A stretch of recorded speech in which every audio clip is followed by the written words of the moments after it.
Hello and welcome to an edition of Get to Know Our Selectmen. My name's Chris Jutton and I'm here with Henry Fitzgerald, the candidate for Selectman here in Shrewsbury in an upcoming election in May. And Henry, I'm delighted to speak with you.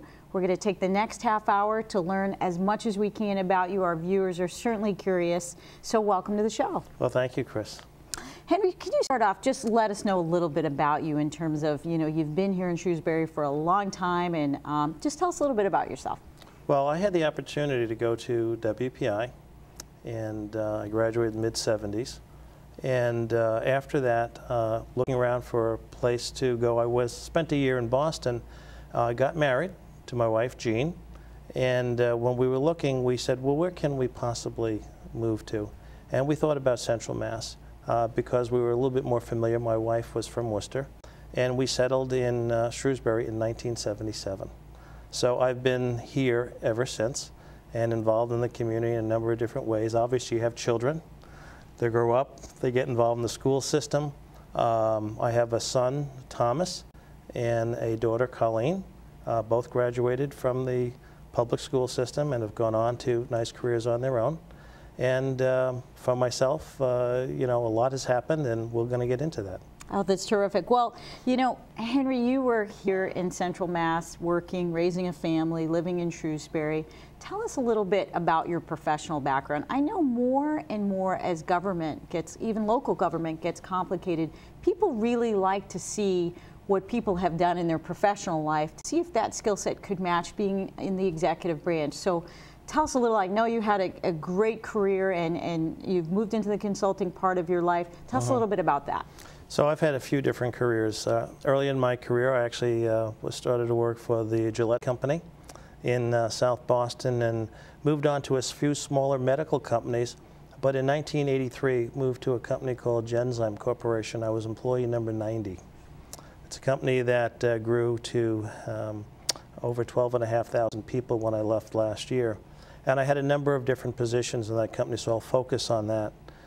My most recent position before I left was VP of Operations. And in that role, I had responsibilities for a number of different things. Worldwide capital projects, for one, similar to things I do for Shrewsbury in a different manner. Corporate engineering. I also had responsibility for Massachusetts-based maintenance and facility operations, and responsibility for U.S. health and safety and worldwide environmental services. So a number of different things, and I almost forgot real estate and planning, corporate real estate and planning. So it was a very diverse role. And with regard to your question, how does that sync up with things here in Shrewsbury? As you could imagine, I spent many, many days talking to various communities, telling them what we had in mind, what we wanted to do, programs that were important to us. I would say no community was more familiar with me than the town of Framingham, where I was actually headquartered, although my responsibilities were worldwide. And I spent an incredible amount of time talking to the town manager, planning boards, zoning boards, and various people, boards of selectmen, as we grew. And we grew from a very small company at that time to one that was over 1.5 million square feet by the time I left. So I have a lot of experience there, and that kind of dovetailed to some of the things I did for the community.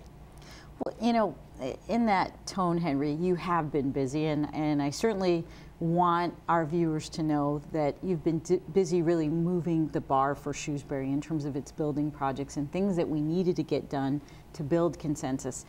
If you can, tell our viewers a little bit about how you were able to apply all the lessons learned in corporate America, running teams, managing budgets, to get some of the great works done here in Shrewsbury, and let us know what some of them are, because some of our new viewers just came and saw Beautiful High School and saw Floral Street School and saw some of the projects that you really led the teams on. So if you can, let us know about that. Yeah, I'd be glad to.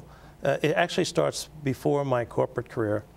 When I was a student at WPI, I was one of the first people who graduated under something called the WPI Plan, a very collaborative way of problem solving, working as teams, solving problems, bringing issues to the forefront, not trying to subject others to your opinion before you actually had the facts, getting the facts, figuring out the best course of action, then moving forward. That's the same thing I've done in almost every way I've approached problems since. You know, in the town, it's the same thing. I'd say the biggest area that I've learned is what you know, you should tell people. You should be as open and honest about every issue you have. Let them know the full experience of what you have, and let them make up their decision whether they want to support something or not. There's no reason to couch information or bend it a certain way or put a certain flavor on it simply because it gets your agenda, you know, to the point where you'd get their support. In the towns, they appreciated that from me. It also worked very well because not only did I work for my own company, but I spent time on various committees such as the Chamber of Commerce. And we had a lot of interaction between not only companies, small and large, but between us and government. And a lot of times things would come about, whether it be zoning issues, whether it be growth issues, traffic issues, you name it. Those are things that we had to tackle head on and work together and cooperatively. And if I've done anything, I think I've tended to bring people together to understand all the issues, make sure that they had a good, firm grasp of the facts, and that we move forward. And it's really worked very well for me, not only in the private sector, but in the public sector. And you know, what's interesting to me, Henry, is a lot of the projects that we needed to move forward with initially didn't have full consensus. So you really had to take a group of people who weren't sold on the idea, let alone the resources to make that idea come to fruition. How did you do that? Because Shrewsbury is such a diverse community, and different groups have different needs. So I think that's going to be a challenge as a selectman. And tell us how you can take people maybe who one group may not want something, one group may be sitting on the fence, and bring them together to make them see how productive the project can come together. Again, I think it goes back to my philosophy.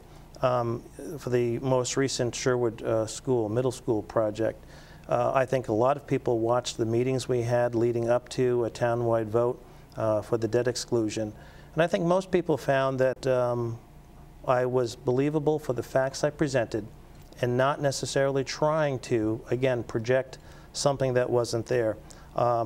If I received any comment from a number of people who watched the shows, who spend time watching 28, 29, or 30, whatever channel we're on, once or twice a month, is that they get a sense of belief, that we understand our facts, that we presented a neutral position, so that they could understand for themselves whether they think this was worthwhile. In the case of Sherwood School, like a lot of other schools, there was options. Renovate what we had, keep what we had, just minor additions. We examined at least a half a dozen different issues and opportunities to say, how can we go about solving this? I think we took each one in a very thorough manner, came to a conclusion, and presented why we came to those conclusions. I think that stuck with people. Absolutely, and I think it's a tool that, you know, when you're in the executive branch of government, you need to keep deploying that resource, that idea of put the facts out there and allow the folks to make decisions about them when they're informed and they have full information. You know what's interesting to me when I hear about people running for office? There's always a reason why now. Not last year, not next year. So tell me a little bit about, you know, if we can really get to know why now, why this point in Shrewsbury. It's obviously not an easy time in Shrewsbury. We have a number of challenges in terms of resources and finding, you know, what we can do and what we can't do. So I would think it'd be a little easier if you would run a few years ago or maybe 10 years down the road. So tell me why now. I'm very curious about that. Yeah, you're questioning my wisdom basically for doing that now, and it's true. In part, I was working so hard and so many hours and traveling, it would not have been fair to the community to run for an office for which I might miss a third of the meetings. I also had to put my own priorities in life. At a certain point in time, I had a family. My children are all mature and no longer living at home and having their own lives. And it made sense. Combination of my wife working very hard now in herself, finding the need for being in a lot of late night meetings, has freed me up to the point that I would have never been able to do before. And what caused that? It was a decision I made last October to say, you know, after 27 years with one company, it's time I move on to do something different. And that was a big step. I actually retired. And I joked for a few others, people, I was retired for about 5 minutes. And then I said, you know, this isn't going to work for me. I've been so busy for so long, I can't do that. And so I immediately decided to start a new consulting business, helping people who are looking for help to start programs and might not have all their facts, their thoughts, and even their budgets together. The idea is before you go out and spend a lot of money, take some time, understand what your program is, and make sure you're doing it for the right reasons, and then execute a project the way you should. So the combination of time and my desire to stay involved, you know, I've been involved in so much for the community for so long, sometimes you tend to forget. My role in the building committee has gone on now for 17 years. You know, before that I was involved in a number of other things. Even as far back as when my kids were little, the first patent playground. I know there's a lot of news in the article now about playground coming down. Well, this is like the 3rd generation of patent playground. I was probably the 1st generation of patent playground. And then youth soccer. When my kids were younger, I got involved, standing along the sidelines, minding my own business, and someone tapped me on the shoulder and said, you ought to be a coach. I said, I've never played the game, don't know much about it. That's okay, we'll teach you. Next thing you know, you're equipment manager or some other position, and actually went to the point of not only coaching for a number of years, but president of the league. So that continuation of my involvement in the community and putting in what I could in terms of the time and effort when I could make it work was most important for me. Trying to become a selectman when the time wasn't right would not have worked. So it's the circumstances that have allowed this to occur, and the encouragement, quite frankly, of others who have said, you know, you'd be a great selectman if we could just get you to run. And for a few years, I thanked them very much, and I put that aside, and I said, well, okay, now I'll give it serious thought. And then when that occurred in October, I said, let me think about it a bit more, and I launched my campaign in December. Absolutely. And you know, what's interesting is I do think that for a question of timing, we do know being part of the executive branch of government in Shrewsbury and in towns across the Commonwealth does take a fair amount of time, and it sounds like you have that time and energy to now put it, even though you've been doing it all along, but this is the right time in your life.